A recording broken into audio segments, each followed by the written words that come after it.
Hey Jackson, what's up, Joe? Is it hard streaming as a VTuber? It has its pros and cons. What about flesh tubing? Oh yeah, there's some times that it's kind of hard to stream as a, flesh tuber. You want to compare some notes? Sure, why not? So when it comes to IRL streaming and doing like what I'm doing right now, there is a lot of pros that come with it. And I try to narrow it down to some that would be very relevant.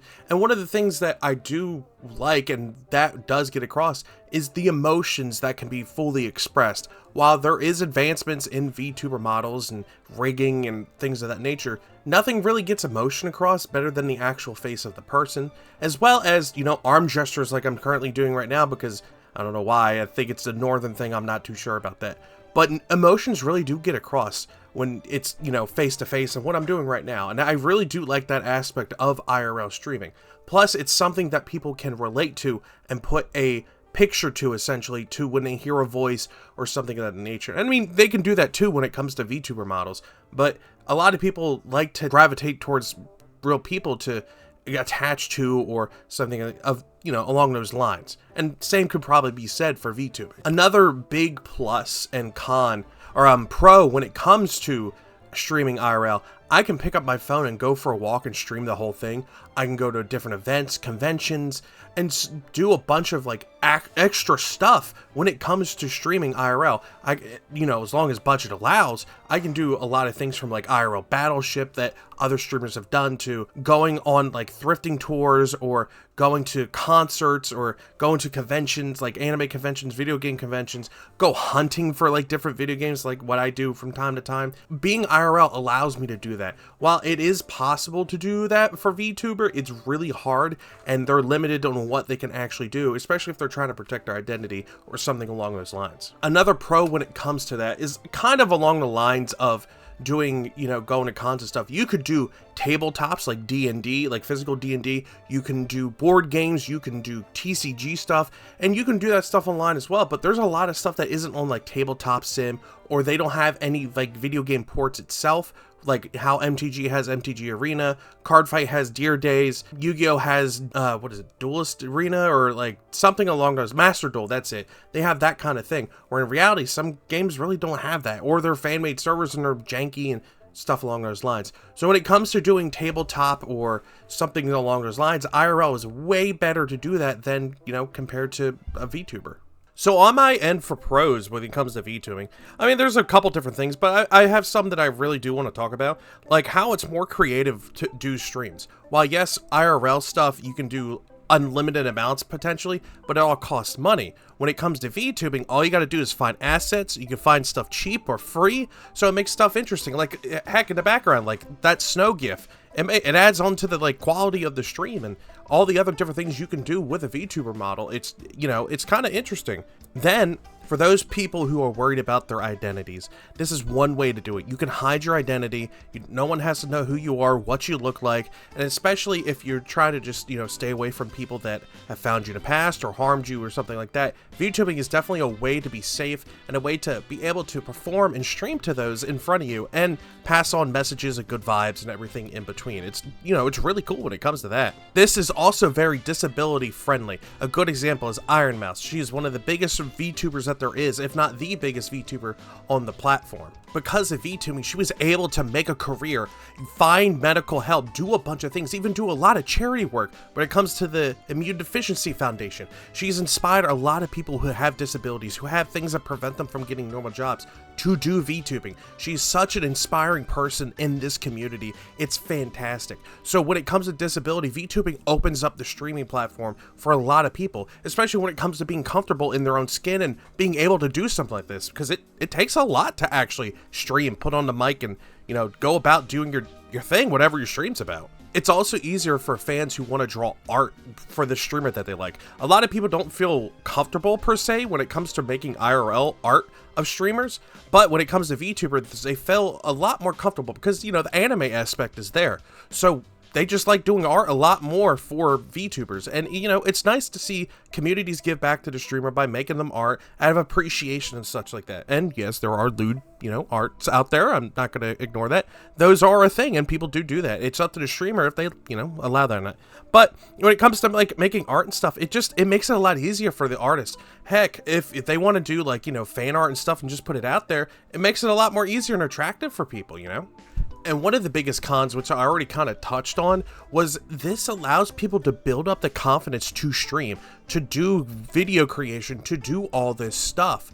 Like, it's just a good way for people to build up that confidence between getting to know chat, them telling them, hey, you have a great voice, hey, you have such a great personality, that kind of stuff. It allows great ways to build up that confidence. It really does. So when it comes to downsides or cons of IRL streaming, well, this is the first one. When it comes to IRL content and stuff like that, everyone knows what you look like. They know how you look like.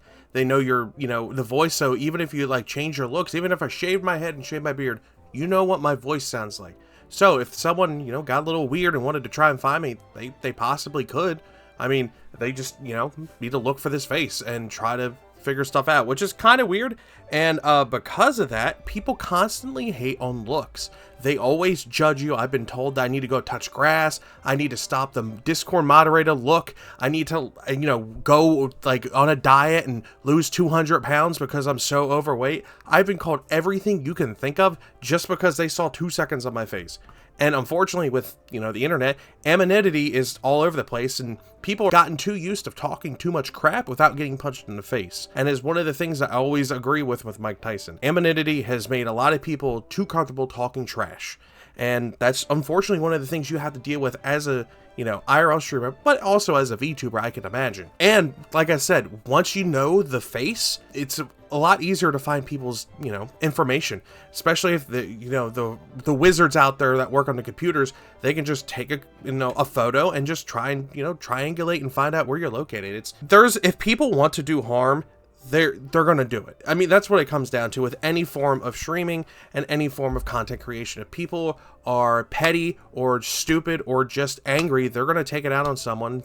Unfortunately, that might be you.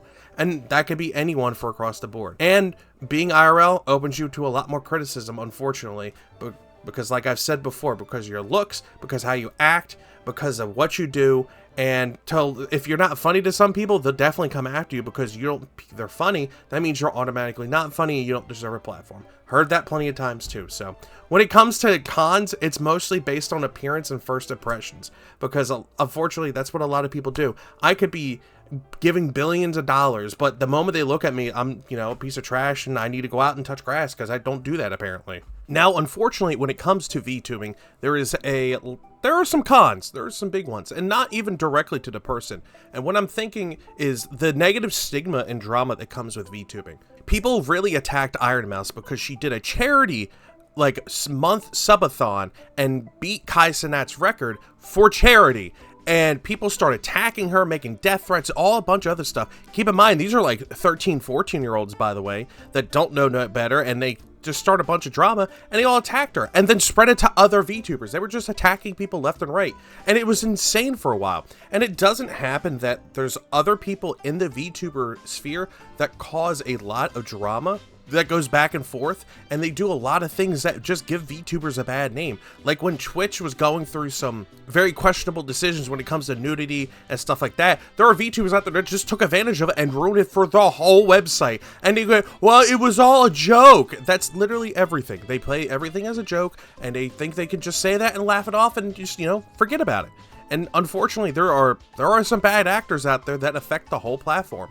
And unfortunately, that's something we have to deal with. Then for me personally, I get a lot of flack for having a bunch of female friends. I get death threats and stuff of that nature saying, you know, you're just trying to make a harem. You aren't actually here to, like, you know, entertain or help people and stuff. You're just trying to get in VTubers' pants. To which me and my friends, even like at this time of recording, we're laughing about it, how stupid and pathetic those people are. But there's just people that go after male VTubers and female VTubers even for even associating with males, like vice versa. There's so much hate and so like much criticism tourism. They're acting like it's the idol experience in Japan. Like, so I don't understand that, but that is something that people unfortunately have to deal with when it comes to this sphere. And unlike IRL stuff, you're limited to what you can do. Whereas IRL, you can go around, do vlogs, go travel, do a bunch of other stuff, because you can just take your phone out and go record. But when it comes to VTubing, if you were to do that, you have to cover your face, you have to worry about protection, and then you have to try and get different equipment, because there's people like Iron Mouse that go around the cons and on VShoja's like iPad device thing that they can control, and they can move around and get footage and stuff like that, but not everyone has that kind of money. So there is a limit to what kind of content you can do, because if it's off the internet and off the computer, you can't really do it. Well, Joe, there seems to be a lot of overlapping hate. Yeah, sadly, chronically online people feel that way.